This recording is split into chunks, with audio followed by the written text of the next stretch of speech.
Тепло и уютно вдвоем. Две подружки. Кнопочка и Миледи. Две соперницы. Любимые одного Хаггиса. Ну, вернее, я не уверена, что любимые ли они. Но одна бывшая, вторая настоящая. Но любят его обе.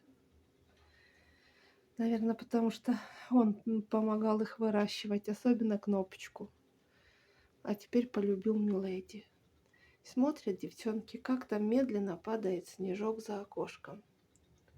Да, да, а Кнопочка еще и поругаться может на птичек. На верхнюю полочку не хотят залазить, чтобы каждая своя была. Они привыкли спать вдвоем на одной полочке. Причем в детстве они сюда не помещались, хотя были меньше гораздо. А сейчас две такие аппетитные попки и лежат на одной полочке. И все нормально, помещаются, не дерутся, да. Все хорошо у девчонок. Мои девчонки любимые. Мои любимые девчонки. Да, вот они мордашки.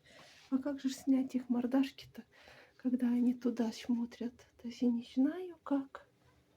Ну вот как так сделать? Как тогда туда залезть? Кнопочка, как туда к вам залезть, чтобы снять ваши мордашки?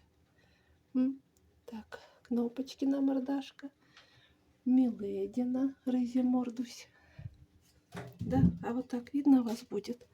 А то мне так не видно, что я там снимаю, что мне попадает в кадр. Тут окно светит. Да, Кнопочка красотка. Миледи такая, она рыжемордусь такой.